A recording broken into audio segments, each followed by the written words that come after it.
Compartilhar de novo a tela. Tá aí, gente? Vocês estão aí? Sei. Então, vamos lá. Essa parte, gente, nós vamos falar dos tecidos que compõem as carnes, apesar de a gente já ter falado alguma coisa, né? Da estrutura e função do tecido muscular, da contração e relaxamento, da influência na qualidade de carnes. Tem muita coisa ainda, mas vamos lá. Gente, então, como eu já falei também, a carne basicamente é constituída do tecido muscular, conjuntivo, epitelial e nervoso. Esses tecidos, eles formam as carnes, como a gente conhece, como a gente viu lá na definição do RISPO ou do RISPO-A, né? O que está faltando aqui? Falar que tem a base óssea, apesar, né, que também é uma constituição do tecido conjuntivo, tá? O que é tecido epitelial, gente? Nós conhecemos tecido epitelial lá da biologia, né, de quando a gente dava ciências, biologia, nós sabemos que é a pele, tá? Tem-se uma convenção de que a gente fala pele para os animais e couro depois que passa pelo curtume, tá? Mas depende, se falar pele do início ao fim, é pele, né? É o couro mesmo, tá? Depende onde você está falando dele. O tecido epitelial, então, é encontrado nas carnes em menor proporção, a menos que você peça, né, lá no açougue para deixar com aquela quantidade de pele, né, se você gostar, né. Para que serve a pele, então? Ela serve para proteger o animal, né. É um local que ocorre excreção de constituintes, excreção, transporte, absorção e percepção sensorial. O tecido epitelial, tá? Por que excreção, secreção? Porque o tecido epitelial, além de revestir a superfície externa dos animais, olha aqui, ó. Deixa eu ver onde que tem a...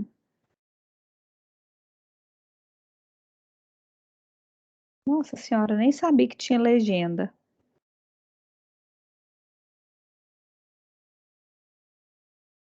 Eu queria só o marcador aqui.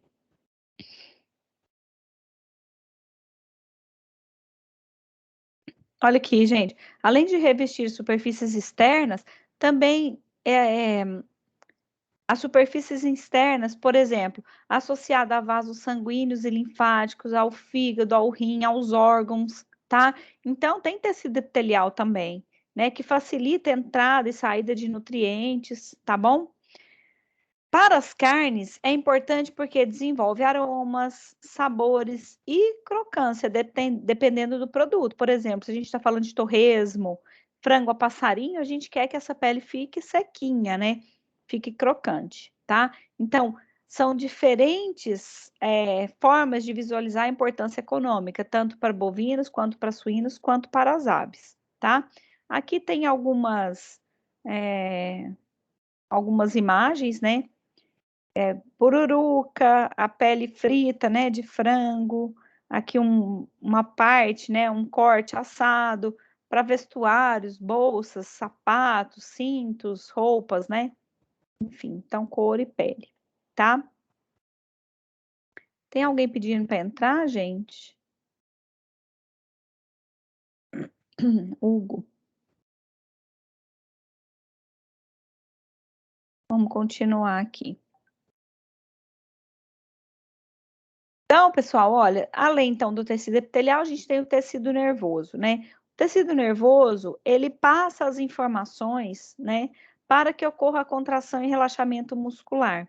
Ele não necessariamente precisa estar inserido na fibra muscular, porque ocorre a diferença de potencial quando há contração e relaxamento muscular, né? Isso é importante também nessa queda de pH, tá? Porque acaba, depois que no abate ocorre a passagem do metabolismo aeróbio para o anaeróbio, essas informações são passadas de maneira desorganizada. Então, a contração e o relaxamento começa também a acontecer, né, sem a vontade, né, do animal, né? Mas, mesmo que esteja presente em menos de 1% na carne, pode influenciar na sua qualidade devido a esse processo de contração e relaxamento muscular, né? Então, elas levam os impulsos nervosos até o músculo, né? E aí, a partir do músculo, na parte externa da fibra muscular, que é o sarcolema, onde tem algumas outras regiões de contato, né? Que é o retículo sarcoplasmático, túbulo T, as cisternas terminais, que são chamadas de placa motora, recepcionam esse estímulo para estimular da mesma forma o sarcoplasma, que é o citoplasma da fibra muscular, para que promova contração e relaxamento, tá? Então, o tecido nervoso, né, por meio desse, lá em contato com o tecido muscular, vai recepcionar os estímulos e interpretar como resposta à contração e posteriormente o relaxamento muscular, tá? O tecido conjuntivo. Nas carnes estão presentes diferentes formas, né? Como a gente já falou. A grande função do tecido conjuntivo é manter unir e manter ligado as partes do organismo, como eu dei o exemplo da gordura intermuscular, né? Que une as partes, mas também as partes menores de dentro do músculo, né? Nós vamos ver então que o músculo é formado por feixes de fibras, por sua vez, por fibras musculares, por miofibrilas, por miofilamentos. Então, essas pequenas partes vão sendo unidas por tecido conjuntivo, até formar o músculo como um todo, tá? O tecido conjuntivo também serve para a defesa do organismo, então, como agentes, barreira agentes infecciosos, como sustentação, né? As cartilagens e os ossos também são tecido conjuntivo em sua constituição, né? E nas carnes também estão presentes, como eu disse para vocês, já o colágeno e a elastina, né? O tecido conjuntivo é formado por células e uma matriz extracelular, com grande variedade de tecido conjuntivo. Então, são vários tipos de tecido conjuntivo que a gente tem, tá? Então, é constituído tanto por células quanto por fibras extracelulares, tá? Entendendo que essas fibras, gente, são células alongadas, tá bom? Então, tipos de fibras extracelulares do tecido conjuntivo, a gente tem, como eu disse, colagênica reticulares e as elásticas, tá?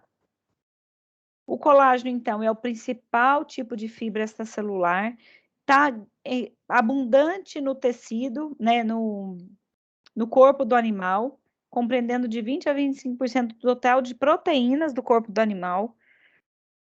Apresenta moléculas com fortes ligações, né? E que aumenta dependendo com a idade do animal. Influencia na maciez, porque depende principalmente da idade do animal e do tipo certo, vamos dizer assim, do tratamento térmico dado naquela carne, né? As fibras são praticamente inextensíveis, e dou o exemplo das estrias, né? O que acontece se ela se rompe, ela não volta para o local de origem. A presença de colágeno em tendões e ligamentos, e a grande porcentagem de aminoácidos do colágeno em relação à glicina, prolina e hidroxiprolina. Quando a gente faz análise de colágeno na carne, a gente faz uma análise de hidroxiprolina e faz uma continha para atingir o valor de colágeno no músculo como um todo, tá? Ou até mesmo no corpo do animal. O tecido adiposo a gente já viu, né? Representante é a gordura, né? O tecido especializado em armazenamento de lipídio, né? Então, onde predomina as células adiposas ou chamados adipócitos. As suas funções: reservatório de energia na forma de lipídio, modela o corpo do animal, preenche os espaços entre os tecidos, por isso que é mais fácil armazenar na forma de gordura do que de proteína. Promove um recurso anti-choque, de isolamento térmico e é uma fonte de calor, né? Isolamento térmico, gente, principalmente para animais de climas frios, né? Então, aqui um exemplo, né? Uma foto, uma imagem das células adiposas cheias aí de lipídio, né? Ou de gordura, tá? Aqui a gente tem dois cortes, né? mostrando diferentes partes de gordura, tá? Então, a gente tem gorduras intermusculares, separando porções musculares anatômicas e comerciais diferentes, tá? E aí a gente tem também a gordura aqui chamada de marmoreio ou intermuscular ou intramuscular, tá? Aqui ao lado a mesma coisa, mas só para a gente ver em relação à raça, né? Aqui a gente tem um animal com menos gordura intramuscular, né? E aqui com muita gordura intramuscular, e mostrando aqui as diferenças, né? Em centímetros aqui, estaria em centímetros, que é uma carne vaguio, né? De animal vaguio, tá? Muito, muito mesmo intramuscular. Beleza? Certo, gente? Certo. Aí, pessoal, é o seguinte, nós chegamos aqui. Então, nas carnes a gente tem tecido epitelial, tecido conjuntivo e tecido nervoso, tá? Mas principalmente o tecido muscular. O que que é o tecido muscular? Para as carnes, né, a título de massa muscular, a gente tem o chamado músculo estriado esquelético. Por que estriado? Porque forma estrias, ele forma fibras, é fibroso, tá? É a mesma coisa do músculo cardíaco, que também tem fibras. Já o músculo liso, que é um tecido muscular, é o músculo do trato gastrointestinal, ele tem controle involuntário e tem células alongadas, não é fibra, tá? No formato de fio, tá bom? E a diferença do estriado esquelético, que faz as massas musculares do corpo do animal, é que tem controle voluntário, e do cardíaco é que é involuntário, tá? O tecido muscular dos animais, né? Nosso também, tá? É formado por diferentes tipos de fibras musculares. Aqui estão as fibras vermelhas e as fibras brancas, para vocês terem conhecimento. E tem também as chamadas fibras intermediárias. As intermediárias, elas têm algumas características das fibras vermelhas e umas características das fibras brancas, tá? Qual que é a diferença principal, gente? A diferença principal é qual é a forma de atuação dessa fibra no músculo que vai proporcionar carnes mais duras ou mais macias, tá? Então, a fibra vermelha, geralmente os autores, né, de livros principalmente, gostam de colocar assim, e de dar o exemplo, né, de corredores, tanto de corredor, aqueles corredores de explosão e corredor de maratona, né? Vocês vão entender por quê. Olha aqui, as fibras vermelhas, ela tem alto teor de mioglobina. A mioglobina tem ferro lá, um átomo central, né? Que pode estar no estado ferroso ou férrico, né? Mais 2 ou mais 3, tá? Esse ferro, na sexta ligação, ele pode ligar, por exemplo, o oxigênio, tá? Então, quanto maior a quantidade de mioglobina é o pigmento do músculo, porque tem cor vermelha, tá? É a proteína que dá a cor ao músculo. E tem um átomo de ferro que pode ligar o oxigênio. Quanto maior a quantidade de mioglobina, mais oxigênio eu tenho disponível ali naquela fibra, tá? Nessa fibra vermelha. E tem geralmente maior quantidade de lipídio também. Por quê? Porque ele tem um sistema vascular desenvolvido com um alto suprimento de oxigênio, né? A mioglobina, ela transporta o oxigênio no músculo somente. Quem transporta no corpo, quer dizer, armazena por um período curto, na verdade, tá? Quem transporta no corpo do animal é hemoglobina, que também é uma proteína que dá a cor ao sangue, né? E que carrega o oxigênio para diferentes partes do corpo, tá? Então, se tem oxigênio, tem um metabolismo oxidativo, tá? E uma atividade glicolítica baixa. Porque eu já tenho aqui, ó, um metabolismo aeróbio, que é evoluído, né? Se eu tenho bastante oxigênio, eu tenho alto teor de mitocôndria. Mitocôndria, que a gente já aprendeu lá no ensino médio, faz, entre aspas, a respiração celular, né? Só que as fibras vermelhas, quando o animal tem maior quantidade de fibra vermelha, produz uma carne mais dura, porque essa fibra vermelha tem uma contração mais lenta, só que dura mais tempo, tá? Então, se a gente fosse trazer para o ser humano, seres humanos que têm, homens, né, mulheres que têm maior quantidade de fibras vermelhas, consegue correr mais tempo do que o que tem grande quantidade de fibras brancas. É a diferença do corredor de maratona e o corredor de explosão, de 100, 200 metros, tá? Por quê? Porque ele usa ali aquela pequena quantidade de oxigênio, alta quantidade de oxigênio, e promove uma contração lenta e prolongada. Demora mais para correr fadiga no músculo, tá? Já as fibras brancas têm um teor mais baixo de mioglobina, então tem um sistema vascular menos desenvolvido em relação à aerobiose, né? Porque necessita mais oxigênio, não necessita de muito de oxigênio, porque tem pouca quantidade de mioglobina, e tem alta atividade glicolítica, gasta muito, promove uma contração rápida e vigorosa. Então, é aquela explosão, tá? Porém, promove carnes mais macias, porque usa muito músculo e relaxa, usa muito e relaxa. Promove micro-rupturas musculares que depois deixa a carne um pouco mais macia, tá? Aí, gente, no músculo, como eu falei para vocês, todas as partes do músculo, até as partes mais internas, tem tecido conjuntivo, que serve para unir as partes, tá? Então, o músculo é formado de que forma? Como eu falei para vocês, se a gente pegasse da menor parte até formar o músculo, a gente tem os miofilamentos, formando as miofibrilas, vai aumentando, né? Formando as fibras musculares, formando o feixe de fibras, e os feixes formam o músculo como um todo, uma porção muscular, tá? O que é o tecido conjuntivo chamado epimísio? É o tecido conjuntivo que envolve o músculo. Ele tem uma certa elasticidade também, porque ele tem que promover, deixar o músculo fazer contração e relaxamento, tá? Bem como os outros locais dentro do músculo, tá? Perimísio são tecidos conjuntivos que estão fazendo toda a cobertura dos feixes musculares e os unindo, tá? E o endomísio é um tecido conjuntivo mais delicado, que a gente quase não consegue ver, né?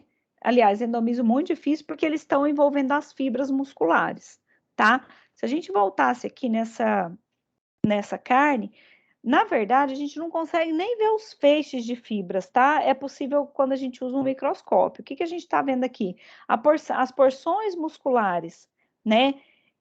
Essa parte mais brilhosa, que a gente vê que tem uma camada muito fininha de algo mais esbranquiçado, é o tecido conjuntivo que vai envolvendo todas as partes do músculo, tá? Eu costumo falar o seguinte, para ficar fácil da gente identificar o que é esse epimísio, por exemplo, que envolve o músculo. Quando você pega o peito de frango, que você puxa assim, tem uma pelezinha por cima, vocês já viram?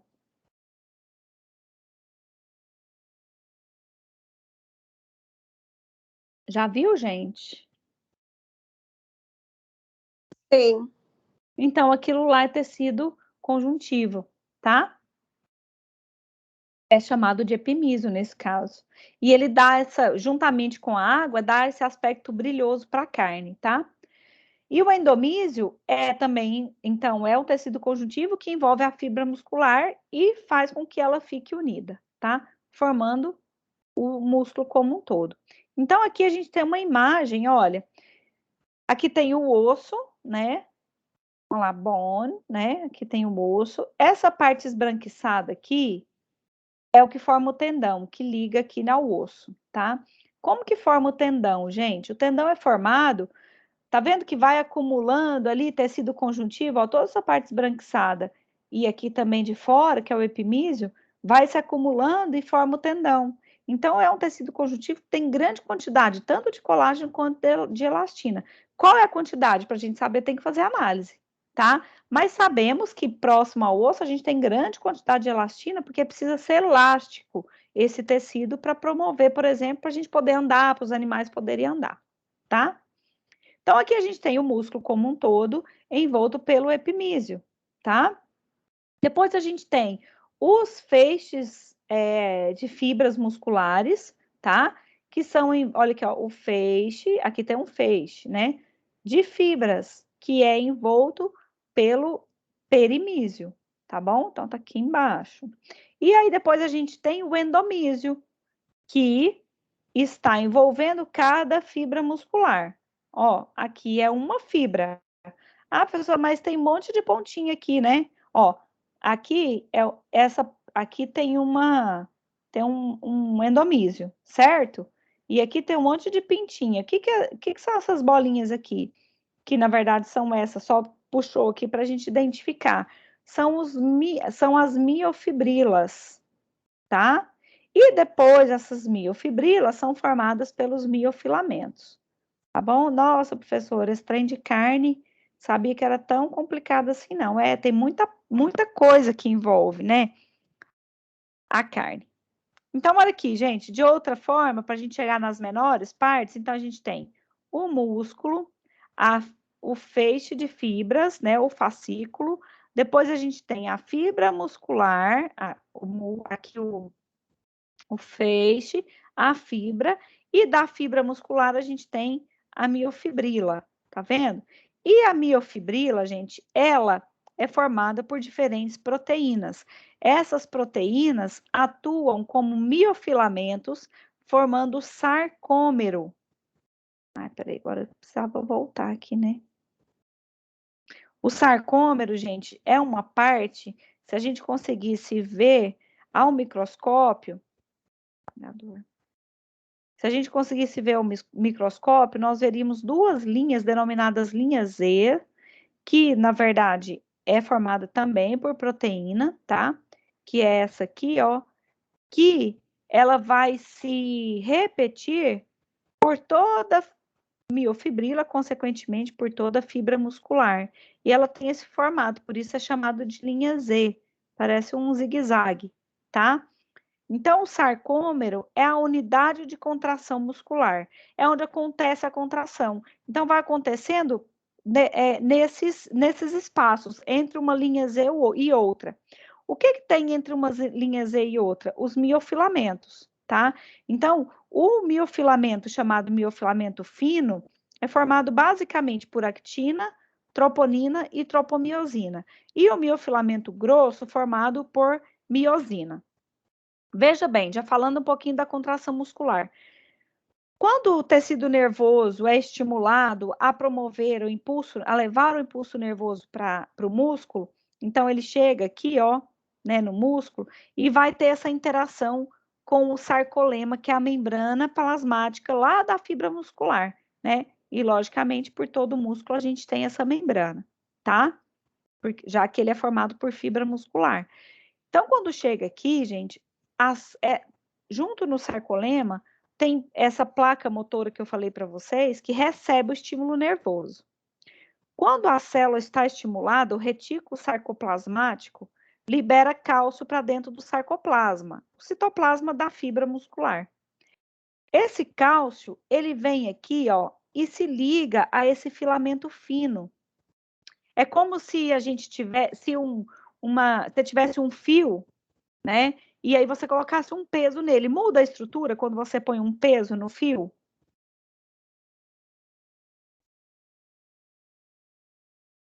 Como, Melissa? Quando você põe um peso num fio que está retinho, você põe alguma coisa em cima desse fio, ele não vai abaixar? Muda a estrutura? Sim. Muda, né? Então, esse cálcio que foi liberado por conta do impulso nervoso, ele muda a estrutura desse filamento. E aí, quando tem energia, né? O que é a fonte de energia? Eu não lembro quem falou disso, de metabolismo, naquela aula, naquele seminário. Quem foi que apresentou? Que falou da glicólise? Foi o Ricardo. Foi o Ricardo? Então, o que acontece? A glicólise, né? O que vai acontecer? Vai liberar ATP no final né, no seu metabolismo. O ATP é a energia rapidamente disponível para que ocorra, nesse caso, a contração muscular. Então, vem aqui o ATP e se liga a essa miosina, Aí o que acontece? Tem alta quantidade de energia. Ele se rompe, forma ADP, adesina difosfato mais fosfato inorgânico, estimulada a célula, né, antes de quebrar em ADP e fosfato inorgânico, estimulada com ATP, a miosina, ela se liga à actina, que também está estimulada pelo cálcio que chegou. O que acontece?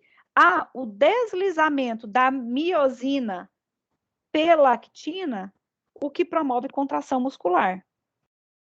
Quando diminui a energia desse sistema, porque quebrou o ATP em ADP, né, vem uma nova molécula de ATP, se liga aqui, libera o que foi formado, o complexo actomiosina, para que ocorra a contração, e aí há o relaxamento muscular. Entendeu? Eu vou sugerir para vocês verem vídeos na internet para entender melhor em 3D o que acontece, tá? Mas veja bem, essa aqui é a placa motora, tá? Vou passar um pouquinho. Aqui está falando dos miofilamentos, que eu já expliquei. Aqui é o sarcômero de uma linha Z à outra. Tem outras partes, tá, gente, que eu não vou falar aqui. Mas se vocês tiverem interesse, eu posso falar só disso depois. Deixa eu passar um pouquinho para frente. Aqui, ó. Só para voltar um pouquinho. Aqui eu tenho a actina com a troponina e a tropomiosina, tá? O cálcio se liga aqui na actina, enquanto aqui só tá mostrando as outras partes, peraí. Aqui, ó. Então, gente, ó, aqui eu tenho a miosina, que são proteínas. Aqui eu tenho a actina, ou filamento fino, tá? Então, o cálcio se liga aqui, ó, nesse miofilamento fino.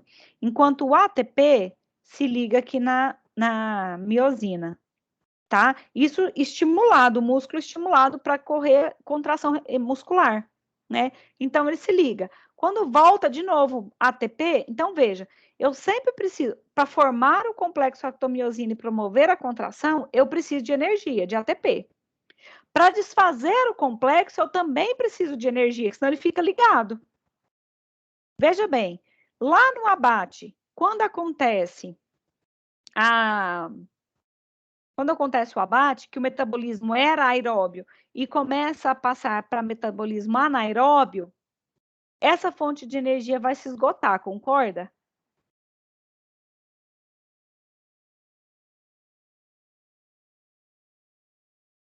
Tá difícil, gente?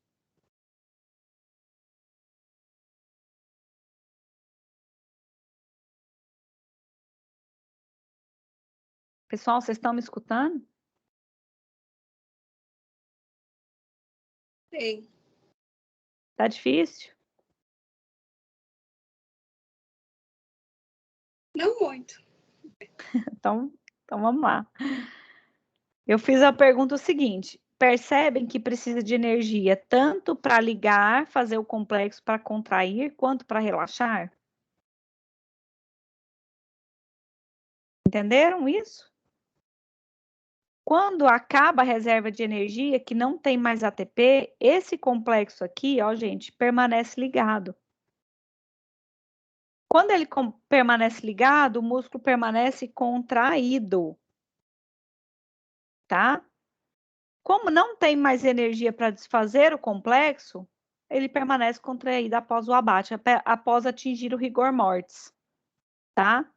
Na célula, na fibra, a gente tem essa linha aqui, ó, essa parte que é a faixa H, que está entre o filamento fino e o filamento grosso, né? É onde a gente tem maior parte só de filamento grosso, que é essa banda aqui chamada de banda A. No meio dela tem essa linha mais clara, essa parte mais clara. Quando a gente faz a histologia da célula, da fibra, né, nesse caso, se a gente não enxerga essa linha, essa faixa H, é porque a carne vai estar extremamente dura, porque ela está extremamente contraída também, né? Isso pode ser um indício de problemas do abate. Por exemplo, animais que não tinham boa quantidade de energia, né, de ATP, para ter ATP disponível para a hora que entrasse no metabolismo anaeróbio, entendeu? Então, isso pode ser um indício de carne muito dura, porque está muito contraído, tá? Aí, quando o abate acontece, aquelas enzimas que eu falei para vocês, elas vêm aqui e não desfaz o complexo actomiosina, aquela parte, a miosina e a actina que se ligaram. Se alguém descobrir como que desfaz esse complexo, não existe mais carne dura. Deu para entender? Mas as enzimas quebram linha Z, quebram linha M, quebram miosina, quebram actina, mas não desfaz o complexo. Então, há um afrouxamento desse sarcômero, que é a unidade de contração do músculo, né? Que vai de uma linha Z à outra. Há um afrouxamento. Por isso que pós-rigor mortis ainda há um amolecimento do músculo. Por isso que alguns animais também ficam com carne mais ou menos macias, também por esse fator. Sim ou não?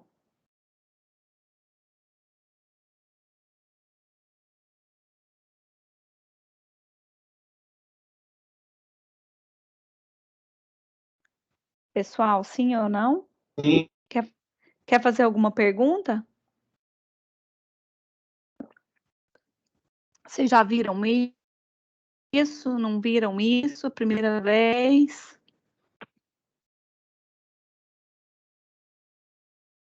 Vocês estão dormindo ou já saíram da aula? Tá todo mundo acordado aí? Tomou um café? Eu me lembro e eu não tô lembrada de ter já fez isso, não, professor. Não. Mas e aí, deu para entender, gente?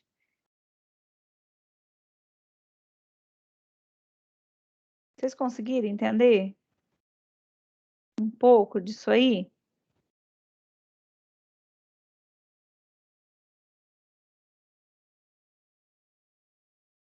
Gente, fala comigo. Eu entendi. Então tá. Beleza. Aqui, gente, fala o que é contração muscular, né? E o que é relaxamento muscular. E lá no Moodle, eu acho que eu coloquei também uma parte que fala de relaxamento e contração, tá? Só para ficar. Então, por que a gente tem que falar de contração, de transformação do músculo em carne? Porque influencia na qualidade das carnes, que é essa última etapa de hoje, tá? Que a gente vai falar. Então, a qualidade de carnes, como vocês observaram, ela é influenciada por muitos fatores, né? Que vão desde a parte de pré-porteira, dentro da porteira e pós. Porque lá, por exemplo, no frigorífico, como eu falei para vocês, a velocidade da refrigeração, a congelação, isso também vai influenciar na qualidade, tá? Então, tudo que diz respeito à cadeia produtiva influencia na qualidade da carne, inclusive na hora do consumo. Então, se você tem um corte que é considerado mais resistente, mais duro, e você fizer um tratamento térmico adequado, você pode ter um amolecimento, né, uma maciez maior daquele corte, daquela carne. Se você usar um tratamento térmico menos adequado, você vai sentir ela mais dura, menos suculenta. Beleza? Professora, Oi. e aquele trem que o pessoal fala de cortar contra a fibra lá, vai ajudar a amolecer também ou não? Vai. Na verdade, não ajuda a amolecer. Ajuda você sentir a fibra menor, por isso que você sente mais macio.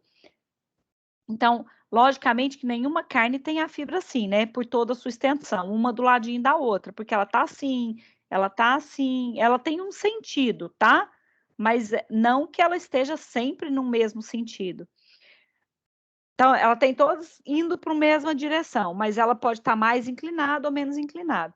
Então, se você vem aqui, ó, aqui eu fiz aqui umas fibras, tá? Só para entender. Se você vem aqui e corta nesse sentido, então a fibra está para cá. Você vem e corta nesse sentido, fazendo, por exemplo, da carne um assado de tira. Olha lá. Você vai ter a fibra inteirinha num corte que você fez. Agora, se você reduz, né, fazer no formato de bife, por exemplo, então você vem aqui e faz o corte assim, ó, olha como você diminui o tamanho da fibra, concorda? Então você sente, a hora que você morde, você sente mais macio. Tem mas tem carne que não tem nada a ver. Tem carne que você pode cortar tem cortes que você pode fazer o corte da carne de diferentes formas que você nem vai sentir isso, tá? E também, assim, vai depender do ponto da carne, vai depender da raça, vai depender se ela já é naturalmente mais ou menos macia, né? Às vezes você não consegue fazer um assado de tira ou cortar, você pega a picanha e corta ela no sentido longitudinal, ao invés de perpendicular, né? Você talvez vai ter ela mais, você vai sentir um pouco mais dura do que se você sentisse se tivesse cortado na forma de bife. Entendeu? Mas é pelo tamanho da fibra, tá? Obrigado. Então, o que é qualidade de carne para você, né? A gente já falou isso muitas vezes. O termo qualidade é um conceito amplo que envolve diversos atributos que podem ser resumidos em grupos. Qualidade visual, qualidade gustativa, né, de paladar. Peraí, deixa eu trocar a cor da caneta. Qualidade nutricional, parâmetros de segurança, ou seja, os consumidores procuram por atributos que sejam seguros para o consumo e, ao mesmo tempo, possuem características sensoriais que agradem o seu paladar, né? Então, olha aqui, ó. Você olha para essa carne aqui, é uma carne que, se você fosse comprar no açougue, eu, pelo menos, se fosse comprar no açougue, eu ia olhar com bons olhos. Tem bastante gordura entremeada, né? Fica mais suculenta, fica mais macia, tem boa gordura de cobertura intermuscular, tá? Aqui, na verdade, é subcutânea, né? Porque tá ali no contrafilé, tá? Então, mas depende da qualidade. Eu particularmente, não sou muito fã de contrafilé para fazer churrasco. Dependendo do contrafilé, eu não compro. Mas tem outras pessoas que acham que é a melhor carne, né? Então, vai muito da qualidade do que você gosta na carne, tá? E do ponto de consumo, né? Da forma de preparo. Parâmetros que devem ser avaliados quando a gente faz análise de carne. Aí, gente, esses parâmetros, eu estou falando de uma questão tecnológica mesmo, né? O consumidor faz isso, repara, né? Percebe esses parâmetros sem pensar muito, né? Então, você vai lá no açougue ou no supermercado para comprar uma carne, você não fica assim, a aparência, a cor, a textura, deixa eu pegar, deixa eu ver, né? Não, você faz isso de forma rápida, baseado no que você já tem, pensa de que é qualidade para você e compra o corte que você prefere, né? Mas, como a gente está falando de tecnologia de carnes, tem formas de fazer essa avaliação, né? Tudo isso, né, vai estar relacionado a toda a cadeia produtiva, como eu coloquei, do campo até a mesa, né? Mas os parâmetros que podem ser avaliados, a cor, né, que também é relacionada à aparência global, né? Odor, sabor e aroma, textura, maciez, consistência, suculência. Os parâmetros são diferentes para cada tipo de carne, de espécies animais diferentes? Os parâmetros não, mas a forma de avaliação, sim. Certo? E dentro de uma mesma carne, para cortes diferentes, a gente avalia de maneiras diferentes, tá?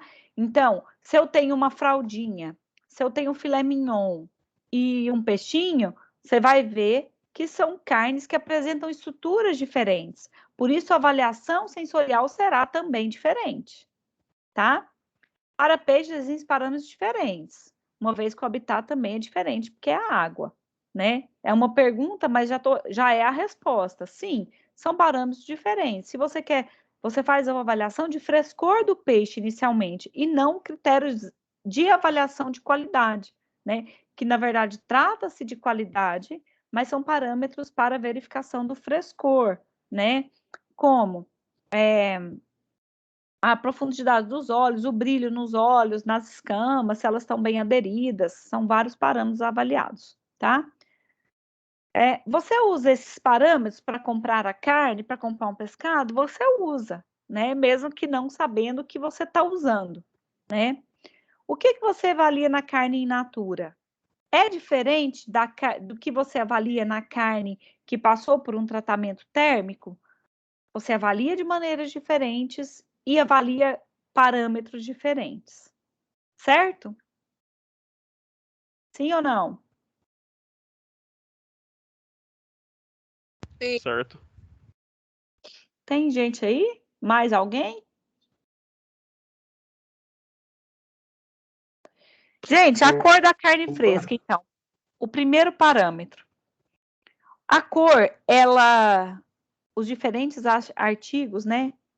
Todos eles que fazem referência à sensorial de carnes, eles indicam que a cor é o parâmetro mais importante na decisão de compra de uma carne e ele é usado no sistema de tipificação, tá?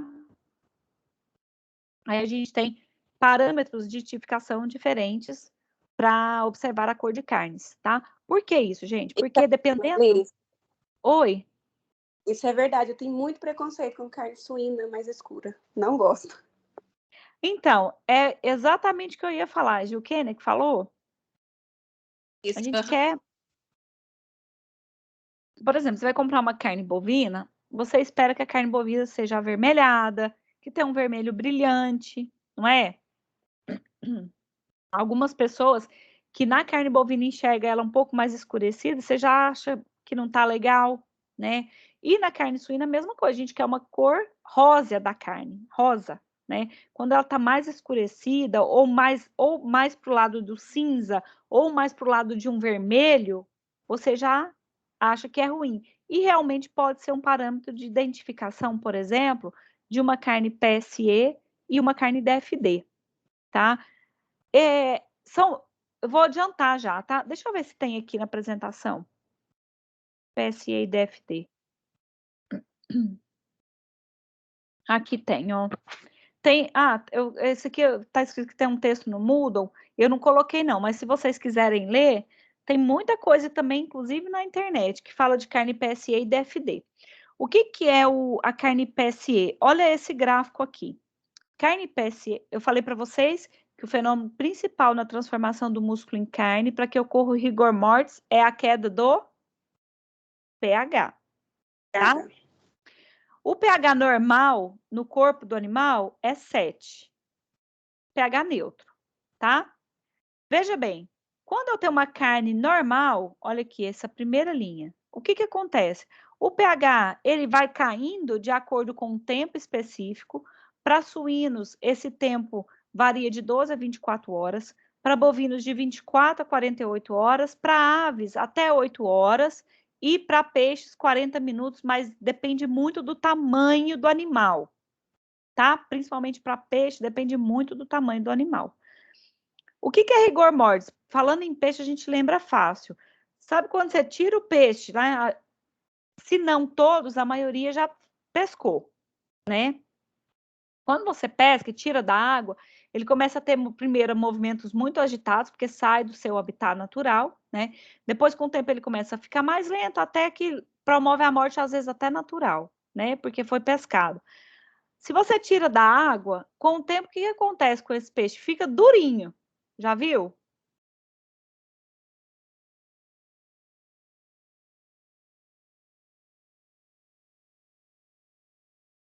Já Depois viu? ele da água, depois de um certo tempo? Depois de um certo tempo, ele não fica duro. Depois ele amolece de novo, né?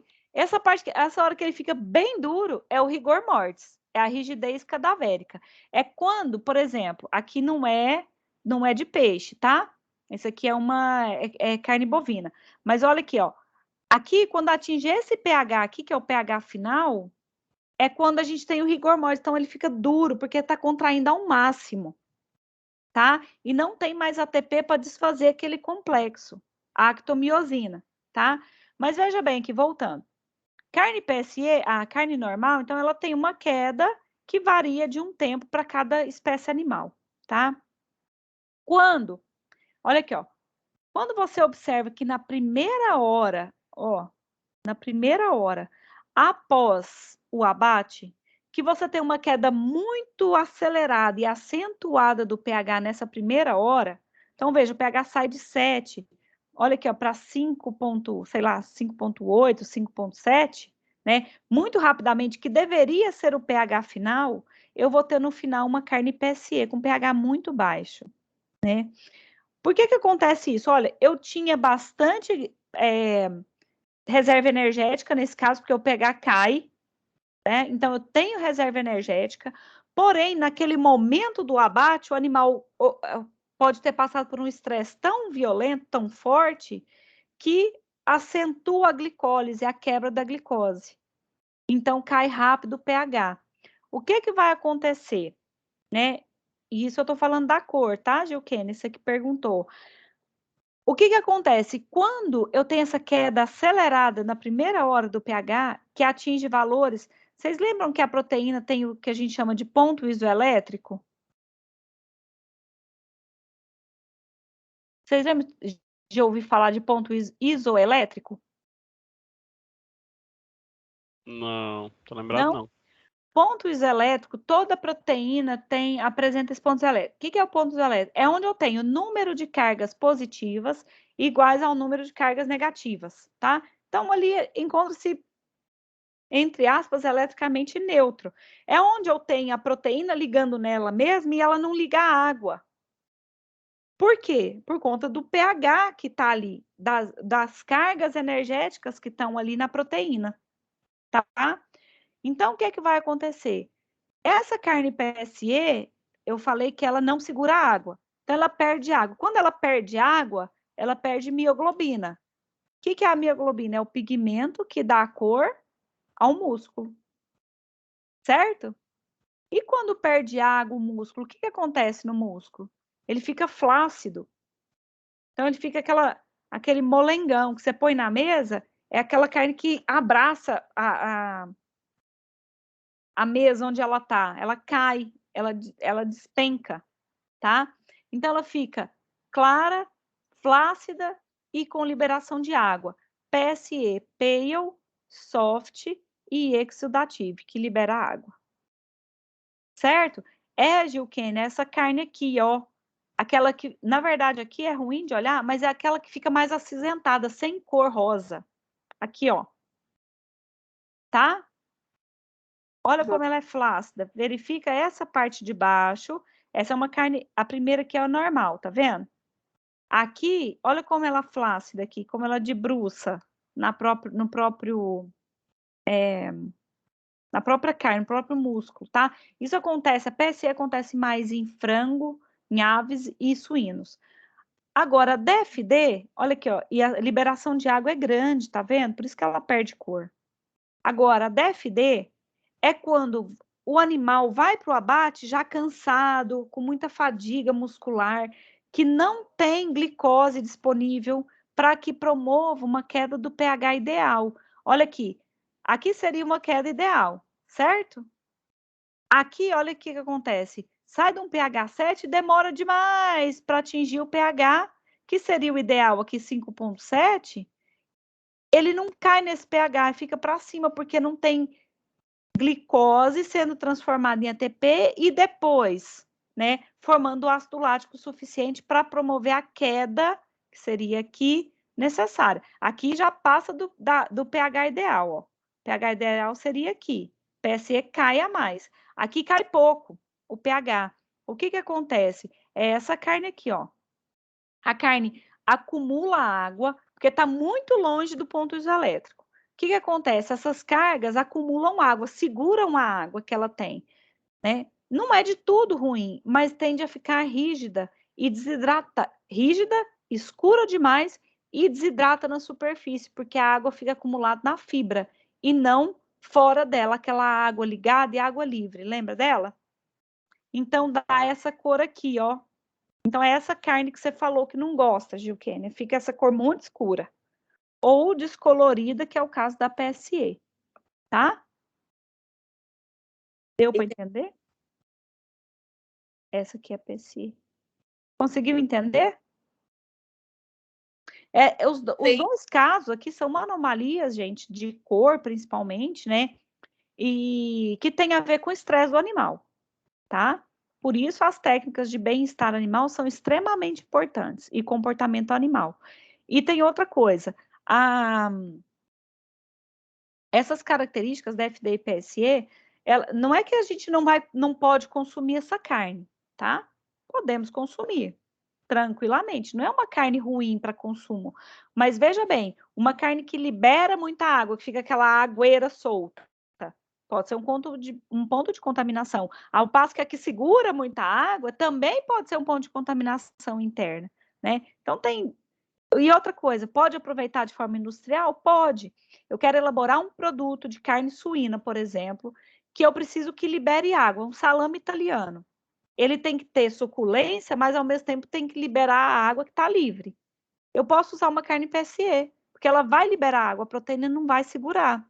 Ao passo que se eu estiver fazendo um presunto cozido, e eu usar uma carne DFD, ela vai segurar mais por conta do pH que ela tem. Mais água, então deixa o pernil mais suculento. Entendeu? Entendi. Então tá. Aí, gente, eu estava falando então da cor da carne que é dada pela mioglobina, né? Mioglobina, então, armazena oxigênio num período curto, tá? E dá a cor da carne, tá? O músculo. A hemoglobina transporta o oxigênio, né? E dá a cor ao sangue. Então, mais um mito que a gente vai vencer, né? Quando alguém fala assim, nossa, essa carne está sangrando. Não, ela não está sangrando porque não tem capilares para ter hemoglobina lá. Tem? Lógico que tem, né? Porque tem os pequenos capilares, mas não é sangue. É cor da carne, é mioglobina, tá? Ah, mas por que tem esse cheiro? Porque é o cheiro característico de carnes. A carne suína tem um cheiro específico, um odor específico, a bovina, a de frango. E o odor das carnes é dado principalmente pelo tipo de aminoácido que tem presente, como é formada a proteína das carnes, tá? Principalmente. Não está elucidado completamente o que dá a característica de odor. Alguns compostos já foram elucidados, outros ainda não, tá? Agora, a cor da carne vai influenciar, por exemplo, pelo estresse do animal, então pelo manejo, tá escrito aqui, ó, pelo tipo de músculo, pela atividade física que esse animal desempenha. Então, aonde está localizado o músculo tem cores diferentes, né? Por exemplo, o músculo, o peito do frango tem uma cor muito mais clara do que a coxa, que é onde usa para movimentação, tá? Então, a mioglobina, então, como eu disse para vocês, tem um átomo de ferro, né? Ligado a um anel porfirínico, ligado à própria proteína. Então, essa enrolada aqui é a mioglobina como um todo, né? A proteína. Aqui tem o anel porfirínico, que é esse aqui, onde tem o ferro ligado aos nitrogênios, por isso a gente faz análise de proteína, por exemplo, a gente identifica bases nitrogenadas, né? E aí esse ferro também está ligado à própria proteína, e na sexta ligação pode estar ligado à água, oxigênio, monóxido de carbono, dióxido de carbono ou qualquer outra molécula, tá? Aqui só para identificar também.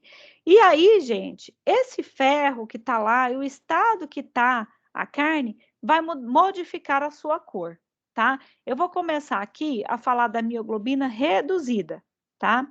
O ferro central está no estado ferroso. Veja bem, no estado ferroso não foi oxidado, tá? É a cor, gente, aqui tá trocado, ó, tá vendo? Eu tô falando dessa carne aqui, ó. É a cor, gente, de animais recém-abatidos ou de carnes que estão embaladas a vácuo, que não tem oxigênio, tá? Então, a gente enxerga essa cor vermelho-púrpura.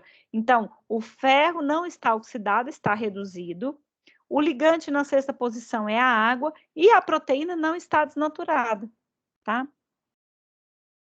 Já no momento quando e se você quiser fazer esse teste em casa, fica fácil de verificar quando você compra carne moída e faz aquela bolinha de carne moída.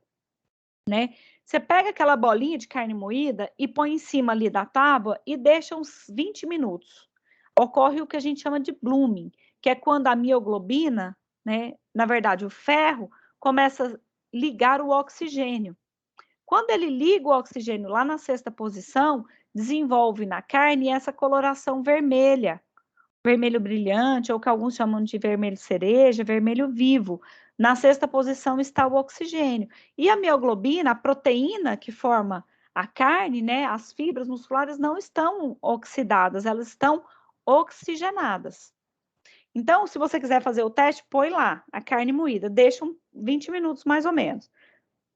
Aí você vai ver que dentro, quando você parte, dentro ela está arroxeada e por fora já está bem vermelha. O que está acontecendo? Esse blooming vai acontecer quando quando o ferro começa a entrar na carne, né? Se você deixar ali por um tempo, você vai vendo que vai formar um anel em volta dessa carne amarronzado, porque aí já está começando a oxidar a carne, tá?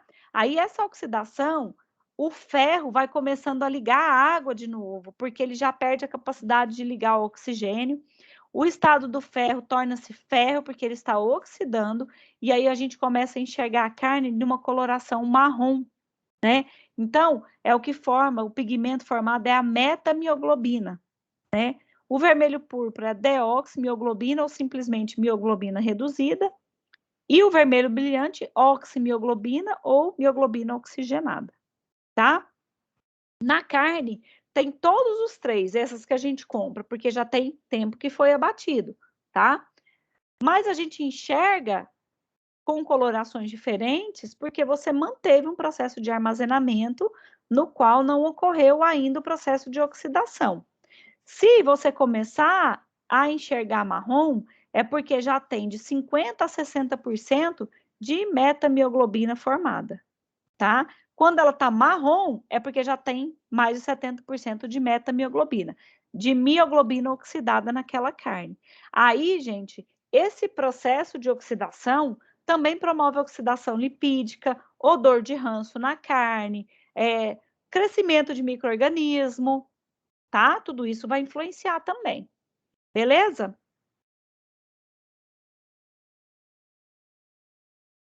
Beleza. Vou passar aqui um pouquinho para frente. Aqui, na verdade, tem vários, né, desse aqui na internet. Vocês encontram nos livros, nos artigos, mostrando o que é a deoximioglobina, a oximioglobina e a metamioglobina. Só uma questão aqui. Vocês estão vendo que tem oxidação e também tem uma redução aqui, ó, tá? Nas carnes, a gente tem uma enzima que chama metamioglobina redutase. Quando há a formação de metamioglobina, tanto diretamente da mioglobina reduzida, passando para a metamioglobina porque tem algum fator oxidante, ou passando pelo estado oxigenado e formando a metamioglobina redutase, ela consegue reverter essa metamioglobina por um tempo, tá? Até que ela não consegue mais e aí fica totalmente marrom a carne, tá? Nesse gráfico aqui, vamos dizer assim que é um gráfico, né? Tem uma outra forma aqui que é utilizada quando, eu acho que eu falei naquela aula do seminário, na parte de embalagem, eu falei para vocês que tem alguns países que, quando utiliza a atmosfera modificada na embalagem, usa o monóxido de carbono, tá? Aí forma a carboximioglobina, que também tem uma coloração avermelhada, tá? Então, alguns países utilizam para manter a cor da carne, tá? E veja bem, né? Vamos ver com outros olhos. Também é uma forma que por que não é autorizado para todos os países? Porque enquanto está ocorrendo um processo oxidativo natural de lipídio ou até mesmo de multiplicação de micro-organismo, a cor da carne permanece vermelha, tá? Então, a gente identifica muito da carne pela cor, né? Então, às vezes você não compra porque tá escura, porque tá esverdeada, né? Aí, nesse caso, mesmo que haja multiplicação microbiana, a carne permanece vermelha. Então, acaba sendo, entre aspas, uma forma de mascarar o procedimento ruim no caso de micro-organismo, se desenvolvendo naquela carne. Por isso que a maioria dos países não autoriza o uso de monóxido de carbono, tá? Aqui tem uma outra parte que fala, essa parte de cima é o mesmo, até agora que eu falei, mas também pode ocorrer oxidação devido a bactérias que promove a formação de gás sulfídrico e outras de peróxido de oxigênio, tá? Forma pigmentos diferentes, mas os dois de cor esverdeada. É por causa de multiplicação microbiana, tá? Então, quando forma, a partir dessas bactérias, né, que promove a formação de gás sulfídrico, a gente sente odores mais ácidos na carne, né? Forma tanto a sulfomioglobina quanto a coleomiglobina, de cor esverdeada, e logicamente que a porfirina, que a proteína já está desnaturada, né? Porque já está consumindo tudo que tem na carne para multiplicação microbiana, tá? Aqui, gente, é um outro gráfico que mostra quando a gente usa, por exemplo, o sal de cura em um produto carne, tá? Então, quando você adiciona o sal de cura, que é o nitrito, nitrato de sódio ou de potássio, você forma quando você adiciona na carne in natura, você forma a mioglobina, né? Peraí, deixa eu lembrar o nome. Nitrosomioglobina, tá? E quando você quando você promove o aquecimento dessa carne, ainda assim ela vai estar avermelhada, tá? Porque forma esse pigmento. Então, um pigmento do vermelho da mioglobina com o óxido nítrico do sal de cura, certo? Então, dura mais tempo a cor da carne. Por exemplo, por que a mortadela, por que a salsicha tem a coloração rosa, avermelhada? Porque forma esse pigmento, nitroso, mioglobina, ou nitroso, no caso aqui, depois do aquecimento, nitroso hemocromo, né? Que dá essa coloração, olha aqui, ó, pink, né? Rosa ou vermelha nas carnes. Tá bom? Sim, gente. Aqui é a mesma coisa, só que tá em português, né? Sim ou não? Sim. Fatores que afetam a cor das carnes. Fatores da própria carne e fatores externos a ela. Então, o tipo de músculo, a gente já falou, o sistema enzimático das enzimas, a gente já falou. A quantidade e o teor de lipídios também afeta na cor, porque pode ser mais clara ou mais escura a cor, né? Você identifica, promove a identificação diferente da cor da carne também. A variação entre os animais e o estresse, no caso, a carne PSE ou a DFD. Os fatores extrínsecos, por exemplo, no abate a gente faz estimulação elétrica. Para quê? Para acelerar a glicólise e tentar manter a cor mais próxima do vermelho, tá? Isso acontece? Acontece. A desossa quente, muitos autores falam que a desossa quente e a pendura pélvica, a pendura da carcaça pela pelve, auxilia tanto no amaciamento quanto na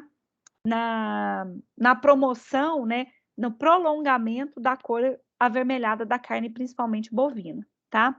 A velocidade de resfriamento também interfere, porque se você tem uma velocidade do ar muito forte, promove a queima pelo frio, né? E também o cold shortening, que também auxilia nessa contração acelerada e perde água, desidrata, fica mais escura, tá?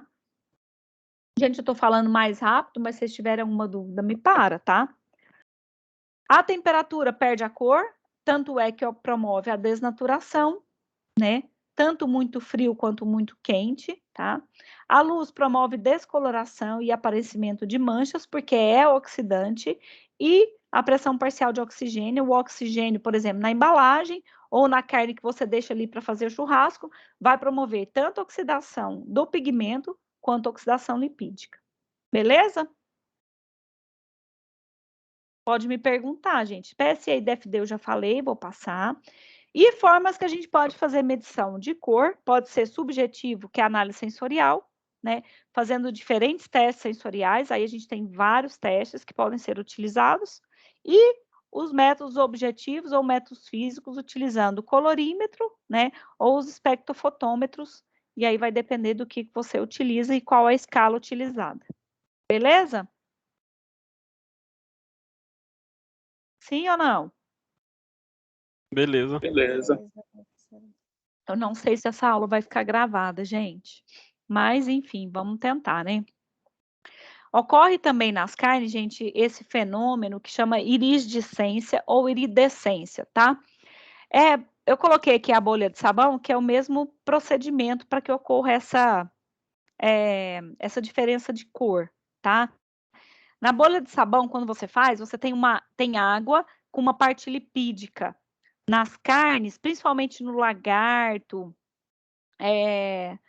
no lombo, né? Tanto no lombo quanto contra filé bovino, suíno, né? Você tem esse aparecimento dessas manchas que podem ser metálicas, tá vendo? Não sei se vocês já identificaram.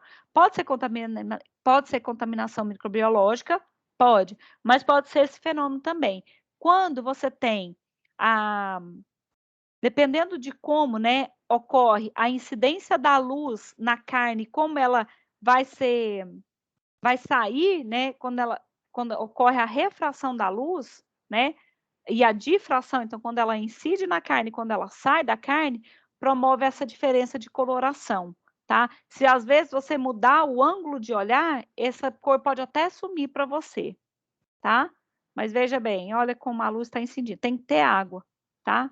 Também bastante água na superfície. Capacidade de retenção de água é um aspecto também bastante observado nas carnes. Ninguém quer, por exemplo, comprar presunto que está cheio de água na bandejinha, concorda? O que promove essa capacidade de retenção de água? A característica da proteína, tá? Então, quando o ponto isoelétrico, quando o pH encontra o ponto isoelétrico da proteína em torno de 5,2 de pH, você tem uma liberação acentuada de água, tá? Quando você tem uma proteína com pontos acima de pH, ela retém mais água. A gente já viu em PSA e DFD. Para processamento, gente, o que é adicionado? São adicionados compostos que aumentam um pouquinho o pH, tá? Para quê? Para segurar a água de produtos cárneos, principalmente, tá? Então, são adicionados muitas vezes os fosfatos. Os fosfatos aumentam em algumas unidades o pH e auxiliam na capacidade de retenção de água. Por que é importante a carne ter água? Pelo momento da mastigação, né? A suculência a gente percebe de duas formas. Na primeira mordida, quando libera a primeira água da carne, e quanto tempo molhada a carne fica quando você está mastigando, tá? Isso é influenciado diretamente pela capacidade que a proteína tem de reter a água. Então, cortes diferentes têm diferentes capacidades de retenção de água. Por isso, são adicionados diferentes cortes quando você quer fazer algum tipo de produto cárneo, tá? Olha aqui, gente, então, a CRA da carne é observada pela exudação, pela liberação de água, de líquido na carne, não cozida e nem congelada. Então, essa água que sai, ó, lembrando que isso não é sangue, nunca mais vocês vão falar que é sangue, tá?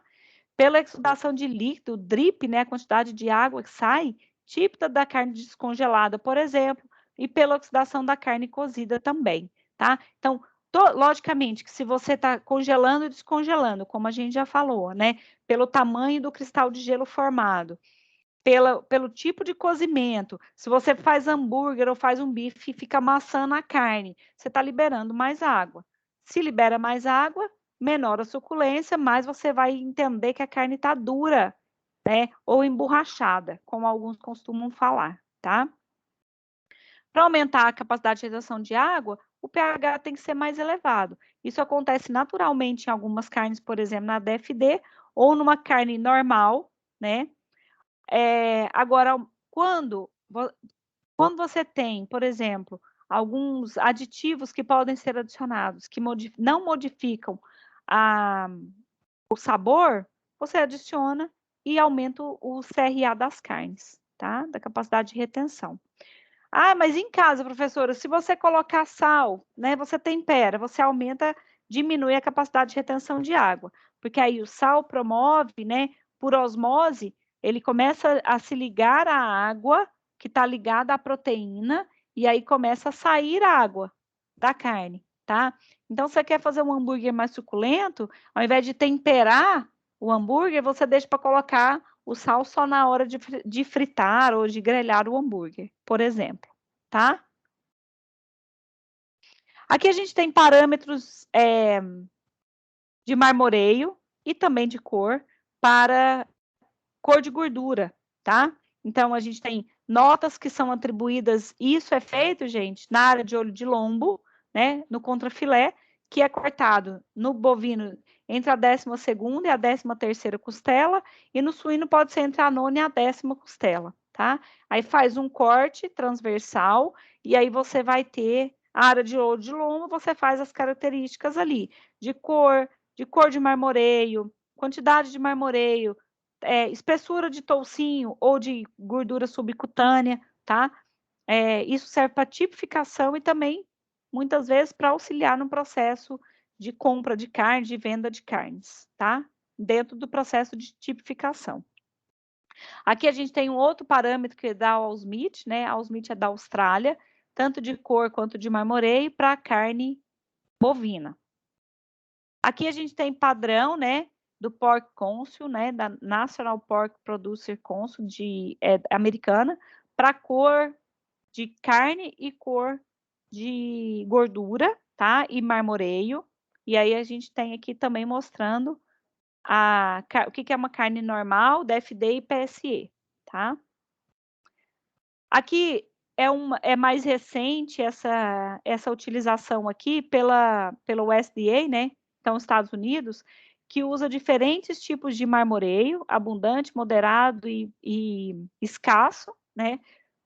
E ele explica o que é interessante, o que para os Estados Unidos é uma carne prime, o USDA prime, choice, quer dizer, uma mediana ali, e de seleção, tá? Então, aqui ele tem, ó, é uma carne produzida de animais mais jovens, né? De animais de abate, que tem abundante marmoreio, né? E aí ele vai explicando cada um deles como que é. É bastante interessante, tem sido utilizado também como fator de compra e venda de produtos, né? De carcaça e de carne. Aqui a gente tem uma da Australian Beef, né? A Ausmeat, que explica também como você faz a cor, né? Cor de carnes, aí tem o padrão, tá? De carne de marmoreio. Aqui, tamanho da espessura de gordura, tá? Que aí depois de gordura subcutânea que você extrapola para a quantidade de gordura da carcaça. Aqui só mostrando como que faz a avaliação, né? É visual, tá, gente? Tanto de cor de carne quanto de cor de gordura, tá? De novo aqui PSE, normal, DFD. Aqui também, de novo. Beleza. Próximo atributo aqui é o aroma, né? O aroma é dado por das carnes por uma combinação de inúmeras substâncias voláteis e não voláteis que vão estimular o nosso olfato, mas o nosso olfato, o nosso paladar, o nosso trato gastrointestinal é influenciado a sua ação pela visão e principalmente pelo odor, tá? Então, às vezes você enxerga essa carne e começa a salivar, concorda? Você sente o cheiro do vizinho fazendo churrasco, já dá vontade de comer carne, para quem come carne, né? Por quê, gente? Porque nossas papilas gustativas, nosso poder nossa capacidade sensorial é elevada, né? Para quem tem. Então, o estímulo acontece muito antes de você consumir a carne, né? Então, várias classes químicas desenvolvem o aroma de carnes, né? Às vezes, baixas concentrações de algum composto já é desenvolvido e estimula o paladar, o odor, tá? Substâncias que são sensíveis ao calor, que são termoláveis, e na hora que você promove o aquecimento, principalmente em brasa, em calor, né? Rapidamente começa a ser liberado e você sente, né? E existem algumas algumas substâncias que auxiliam para identificar sabor, odor, aroma, e outras que dificultam. Por exemplo, se você usa pimenta no tempero da carne, algo que vai dificultar você identificar alguns compostos, né? Se você coloca glutamato monossódico, você pode ser levado à identificação de compostos que você não identificaria se não tivesse, tá? Lembrando que o cheiro, o odor de determinados alimentos pode ser o principal argumento para consumi-los, e as características de um alimento dependem mais do aroma do que apenas do gosto, sendo que ambos constituem o que a gente chama de flavor. Quando esse nome flavor veio para o Brasil, eles colocaram a tradução como saboroma, sabor e aroma junto, que hoje 100% das pessoas usam como flavor, né? Porque a gente identifica os dois juntos, tá?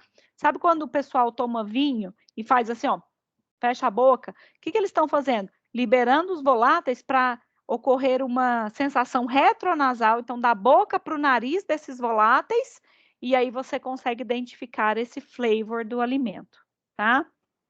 Portanto, o sabor de um produto pode ser definido como conjunto de sensações de natureza psicofisiológica decorrentes do contato dos receptores sensoriais, do nariz, das estruturas táteis e dos receptores sensoriais da boca. Os aromas são formados por substâncias químicas como ésteres, ácidos, cetonas, aldeídos, álcoois, terpenos, utilizados em quantidades mínimas, que não se relacionam com o valor nutricional, porque o valor nutricional está relacionado a aminoácido, ácido graxo, lembra disso, né? E, gente, o aroma, o flavor e o sabor, dependendo do tipo de carne que você consome, vai ser diferente. Então, eu coloquei aqui carne maturada. Desenvolve sabores extremamente diferentes. Se você coloca em cozimento e depois assa, é diferente do que colocar diretamente na grelha. Então, tudo isso vai ser influenciado pelo tipo de processo, tanto de desenvolvimento dessa carne in natura, quanto na hora do consumo com o cozimento, tá? Então, o aroma carne, ele acontece principalmente de duas partes, em duas partes, eu vou passar aqui só para falar disso. Então, eu tenho as reações primárias, que é a decomposição térmica da proteína, a oxidação lipídica e a degradação térmica de tiamina, né, de vitamina, e depois os seus produtos secundários, então, do desenvolvimento de produtos da oxidação lipídica e também de produtos que vêm principalmente da carne assada, quer dizer, uma temperatura acima de 100 graus Celsius, né, que desenvolve hidroximetilfurfurona ou furanona, mais sulfeto de hidrogênio, que são compostos heterocíclicos. Então, que você consegue perceber essa reação de Maillard, tá? O que é a reação de Maillard? É quando você tem na carne açúcares e também aminoácidos que se ligam, né, que juntos com o cozimento desenvolvem sabores e odores específicos, tá? E também modificam a cor da carne. Então, dá aquela coloração que a gente espera de uma carne assada em brasa ou em churrasqueira, tá? Que acontece em menor quantidade quando a gente coloca em forno elétrico ou de fogão, e que acontece em menor quantidade quando você só cozinha a carne em água, tá? Então, a formação do aroma acontece dessas maneiras, tá bom? Preciso terminar, né, gente? Deixa eu ver aqui, 5 horas, tem que terminar. Mas aqui, só agora vou passar mais rápido aqui, só para a gente finalizar essa parte de carnes. Gente, defumação promove cozimento de carne, depende do tipo de defumação. Isso a gente já falou nos seminários. Se for defumação com calor, que vai aquecer a carne até 68, 70 graus, promoveu a defumação e você pode consumir essa carne. Se for uma defumação a frio, que uma temperatura abaixo de 35 graus, não vai promover, você vai ter que fazer outro tratamento térmico para conseguir consumir, tá? O que é importante na defumação? A fumaça, né, por meio da queima do carvão, da madeira, você vai ter sabores, odores, a cor que vai ser diferente, porque vai liberar compostos como ácidos, álcoois, carbonilas, fenóis, que vai ficar principalmente na superfície da carne, né? E que vai dar esse aroma de fumaça para a carne, tá? Ou sabor de defumado. Aqui tem definição de que é sabor, gente, eu já falei para vocês, né, bastante aqui. Uma observação, o gosto é definido pelo gosto ácido, o doce, amargo, umami, salgado, tá? O sabor é um conjunto de tudo isso e dos compostos, tá bom? Então, ó, o sabor é conferido principalmente por compostos voláteis que estão relacionados ao aroma. E o gosto não. O gosto é aquele que você identifica como amargo, doce, como você toma uma água com sal, por exemplo. Você está sentindo um sabor salgado, tá?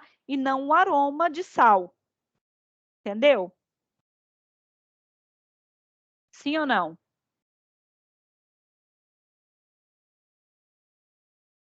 Vou terminar já, gente. Espera aí. Quais são os fatores que determinam o sabor das carnes? Os mesmos que a gente já falou até agora. Forma de preparo, genética, raça, idade, ambiente, operações de abate, as técnicas de abate utilizadas, tá? Só para não ficar dúvida. E aí, por fim, existe também o que a gente chama de sabor de requentado, ou que também vem do inglês, warmed over flavor. Isso, gente, acontece, vou dar um exemplo bem básico aqui. Você faz bife no almoço. Aí sobrou bife, você coloca numa vasilhinha. A hora que você abre, você sente o primeiro odor, você sente odor de quê? Não parece um odor mais ácido? Não sei como vocês conseguem identificar. De sulfeto, de sulfato, desse tipo de composto? É porque você promoveu uma oxidação lipídica, você promoveu uma desnaturação proteica, que desenvolveu aquela reação primária e secundária, e aí você tem o aparecimento desse sabor de requentado, tá? Por exemplo, os nuggets, sabe o que é nuggets, né? Essas mini chicken, né? Eles são preparados, eles são em imersão em óleo, eles são pré-fritos e depois congelados.